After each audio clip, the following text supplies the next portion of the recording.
Vande Mataram viewers.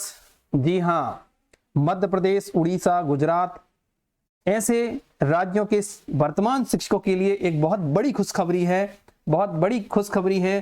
केंद्रीय विद्यालय संगठन में आने के लिए जो वर्किंग है अभी वर्ग 1 में, मध्य प्रदेश में जिन्हें वर्ग 1 बोला जाता है, यानी जो 11th 12th में जो टीचर अभी पढ़ा रहे हैं उन्हें केंद्रीय विद्यालय में वाइस प्रिंसिपल बनने का मौका है, और वो भी अच्छी ग्रेड पे के साथ लेवल 10, यानी इनकी सैलरी, ग्रॉस सैलरी लगभग 1,10,000 होगी वाइस प्रिंसिपल की। तो अगर आप चाहते हैं केंद्रीय विद्यालय संगठन में वाइस प्रिंसिपल बनना तो आप अप्लाई कर सकते हैं। देखिए, इससे पहले अप्लाई नहीं कर सकते थे। इसके पहले जो केंद्रीय विद्यालय संगठन में उप प्राचार्य या वाइस प्रिंसिपल बनने के नियम थे, उसमें एक नियम ये था कि 6 साल की सर्विस होना चाहिए। वो आपको ग्रेड पर होना चाहिए। कौन से ग्रेड पर? जिसे हम अगर 6th पे में काउंट करें तो 5400 की ग्रेड, यानी 4800 की ग्रेड वर्ग 1 के लिए होना चाहिए। तो उत्तर प्रदेश, राजस्थान, हरियाणा और पंजाब जैसे राज्यों में जहां पर शिक्षकों की जो स्केल है वो तो केंद्र के बराबर है, सेंट्रल गवर्नमेंट के समान चलती है, तो वहां के जो स्टेट गवर्नमेंट के टीचर होते हैं वर्ग 1 के, यानी पीजीटी, उनके लिए तो सुनहरा अवसर रहता था। लेकिन अब केंद्रीय विद्यालय संगठन ने अपने नियम में परिवर्तन कर दिया है। अब वाइस प्रिंसिपल के लिए जो ग्रेड पे वो खत्म कर दिया, केवल 6 साल का एक्सपीरियंस चाहिए। क्योंकि हम ये देखते हैं, जैसे मेरा मध्य प्रदेश राज्य है, मध्य प्रदेश में वर्ग 1 के लिए 3600 ग्रेड पे, एक अलग ही ग्रेड पे है जो 3600 होता है, तो वो अप्लाई नहीं कर पाते थे पहले। लेकिन अब इन नियमों में बदलाव के बाद क्या हो गया है, अब वो अप्लाई कर सकते हैं। तो ये आपके लिए बहुत सुनहरा मौका है मध्य प्रदेश और उड़ीसा जैसे राज्यों के शिक्षकों के लिए, जो वर्तमान में अभी स्टेट गवर्नमेंट में कार्य कर रहे हैं और जिनकी ग्रेड पे या कम है, लेकिन एक्सपीरियंस उनका 6 सालों ने हो गए हैं वर्ग 1 में, यानी पीजीटी के रूप में स्टेट गवर्नमेंट में आपने अगर 6 साल पूर्ण कर लिए हैं, जैसे पश्चिम बंगाल में भी फुल ग्रेड नहीं मिलता है, तो वहां के भी ऐसे शिक्षक जो वर्ग 1 में कार्यरत हैं और 6 साल इन्होंने पूर्ण कर लिए, उतने एक्सपीरियंस पर आप वाइस प्रिंसिपल के लिए अप्लाई कर सकते हैं। तो अब हम इसके बारे में थोड़ा सा जानते हैं। आपको केवल बीएड होना अनिवार्य है, और जो पीजी आपकी डिग्री होगी, पोस्ट ग्रेजुएट या मास्टर डिग्री, उसमें 50% नंबर लाना अनिवार्य है। और इसमें जो केंद्रीय विद्यालय संगठन के जो फॉर्म भरे होंगे वो 5 दिसंबर से शुरू हो रहे हैं, सुबह 10 बजे से, जो कि 26 दिसंबर तक चलेंगे। यानी 5 दिसंबर टू 26 दिसंबर तक के बीच आप इसमें फॉर्म फिल कर सकते हैं। फॉर्म फिल करने के लिए फीस रखी गई है, उसके बारे में भी हम चर्चा करेंगे। इसमें कि SC ST कैंडिडेट्स को और जो हैंडीकैप्ड है उनको फीस में छूट दी गई है।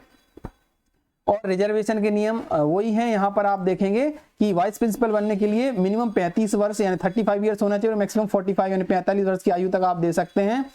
और अगर आप SC ST या OBC से आते हैं तो नियमों अनुसार, यानी जो भारत सरकार के जो छूट से संबंधित नियम हैं वो आप पर लागू होंगे। यानी SC ST के लिए 5 साल और OBC के लिए, नॉन क्रिमिनल के लिए 3 साल अधिकतम आयु सीमा में छूट दी गई है। अब हम थोड़ा सा एग्जाम पैटर्न के बारे में बात कर लेते हैं। मैं जल्दी बताऊंगा, थोड़ा सा वीडियो लंबा ना हो जाए। देखिए, टोटल 300 मार्क्स, 300 प्रश्नों का 300 अंकों का पेपर होगा, यानी 300 क्वेश्चन, 300 क्वेश्चन आएंगे, हर क्वेश्चन का 1 नंबर होगा। इसका सिलेबस क्या, थोड़ा सिलेबस पे नजर डाल लीजिए संक्षिप्त में, बाकी आपको KVS की वेबसाइट पर और मेरे इसमें डिस्क्रिप्शन लिंक में मिल जाएगा, आपको वहां से आप डाउनलोड कर सकते हैं ये पूरा। तो यहाँ पर फर्स्ट 150 क्वेश्चंस होंगे। लैंग्वेज 15 की इंग्लिश और 15 की हिंदी होगी। इसमें कोई क्वालिफाई करने के लिए नहीं है कि आपको इंग्लिश में इतने नंबर ही लाना आवश्यक है, हिंदी में इतने मिनिमम मार्क्स लाना जरूरी है। दोनों में से आपको ये कॉमन रहेगा।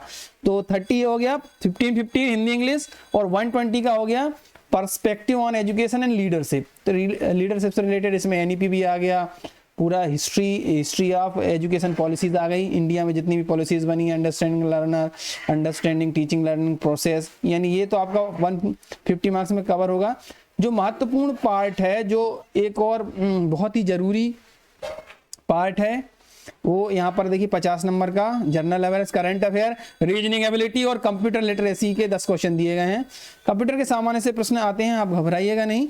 और स्कूल एडमिनिस्ट्रेशन, ये जो 100 नंबर के हैं ये थोड़ा सा महत्वपूर्ण है। इसमें 100 मार्क्स आपका office management, CCS rule, CCA rule और FR, GFR और ऐसे, ये आपके ये आपके लिए सिलेबस में नया होगा, क्योंकि मध्य प्रदेश जहाँ तक मैं जानता हूँ वहाँ पर एलटीसी और ये सब नियम नहीं चलते हैं। हाँ, सीसीएस पेंशन रूल चलता है, तो वो आपको सीधा सीधा काम आ जाएगा।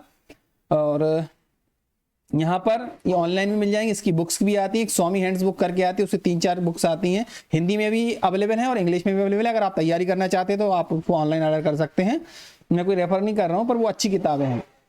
इनकम टैक्स एंड जीएसटी से रिलेटेड है ना, पॉक्सो से रिलेटेड, आरटीआई इससे संबंधित, जीएफआर है आपका, न्यू पेंशन स्कीम है, पीएफएमएस जो आप जानते हैं। मतलब ये जनरल क्वेश्चन जो एक वाइस प्रिंसिपल और आगे जाकर प्रिंसिपल बनने के लिए काम आएगा। प्रिंसिपल बनने का भी मौका है। वाइस प्रिंसिपल पर अगर आप 2 साल काम करते हैं तो आप सीधे प्रिंसिपल के लिए एलिजिबल हो जाते हैं। तो याद रखिएगा, आपको बहुत सुनहरा अवसर है अगर आप जाना चाहते हैं केंद्रीय विद्यालय में अभी भी। और इंटरव्यू होगा 60 मार्क्स का, इसमें 30 मार्क्स का डेवलपमेंट प्लान होगा, 30 मार्क्स का इंटरव्यू होगा। तो इतनी जानकारी अभी के लिए इतनी जानकारी काफ़ी है। और अगर आपको कोई भी सवाल हो तो आप मुझे कमेंट बॉक्स में कमेंट कर सकते हैं, मैं जैसे ही समय मिला उसका उत्तर जरूर दूंगा। और अगर जानकारी काम की लगी हो तो वीडियो को लाइक करिएगा, चैनल को सब्सक्राइब करिएगा। Thank you for watching.